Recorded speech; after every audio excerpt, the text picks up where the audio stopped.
Political dynasties and democratic governance in the Philippines. The Philippines is well known for being a democratic dynastic republic. For centuries, powerful clans have dominated its politics. Political dynasties are a prime example of how power can be concentrated in hands of a single family or wealthy individual in the Philippines. Large families are becoming increasingly politicized in the Philippines. Political dynasties inevitably have advantages and disadvantages. Some members of political parties affiliated with political dynasties don't seem to care about an injustice that they believe has occurred.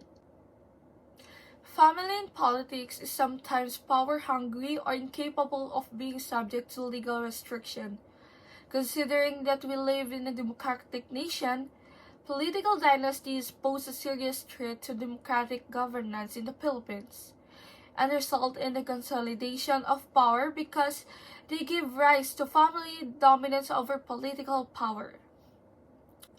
This will dig into extensive detail on the dynasty of politicians to deepen our understanding of these occurrences in the Philippine government.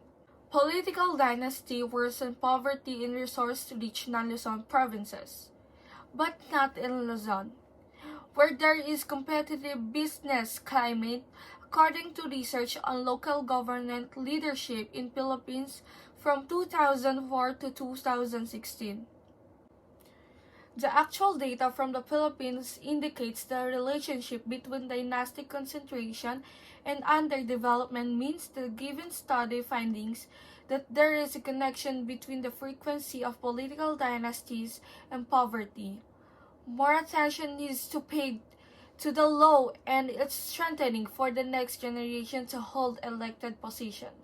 Furthermore, to clarify and implement the constitutional prohibition against the formation of political dynasties, anti-political dynasty law have been submitted to Congress and are currently pending. Those bills examine the policy consideration of constitutional.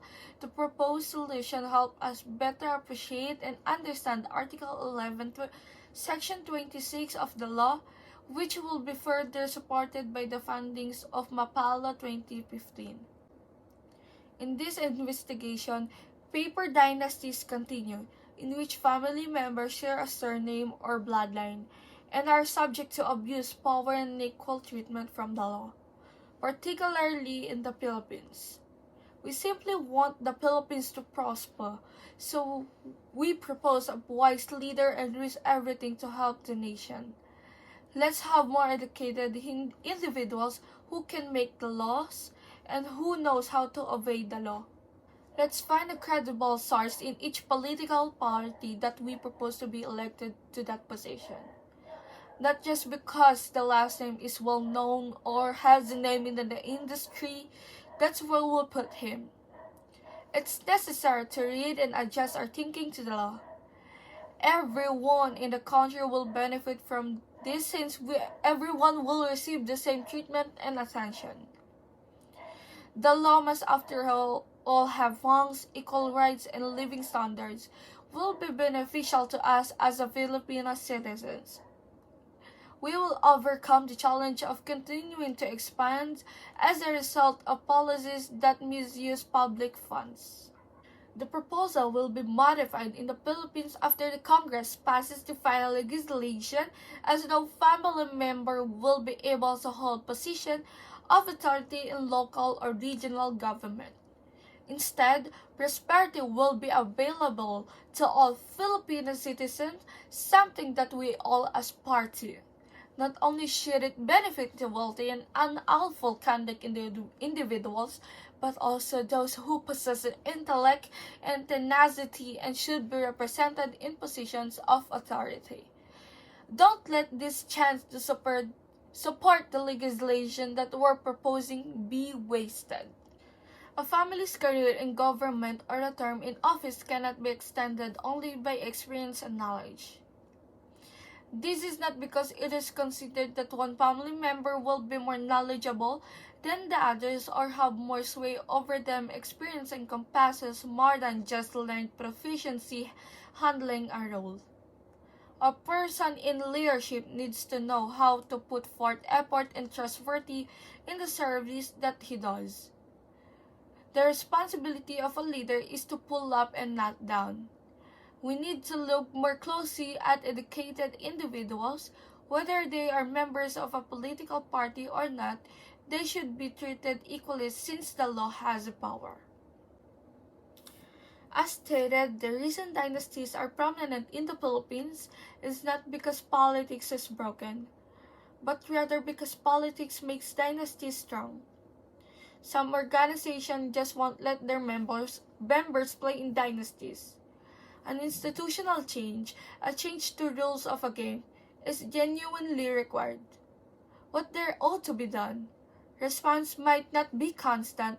Perhaps the moment has come to put political parties through more of a test than political dynasties.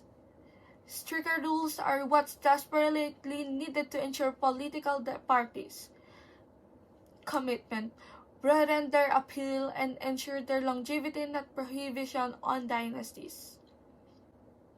After all, the problem is not so much with funding political parties as it will building parties of acceptable quality. First and foremost, we must choose a leader who will be truly devoted to the position, and not just because he is at ease in it. We must also exercise caution and discernment because many people will pose as a leader to deceive us, and need to understand political law to create laws that will benefit our nation and its citizens. We also need to be aware that we have a constitution that guarantees not only the protection of the wealthy, but also their right to follow it, that we should not allow the political dynasties to continue. We should not allow the powerful to abuse their position of power, and that we should act with extra care.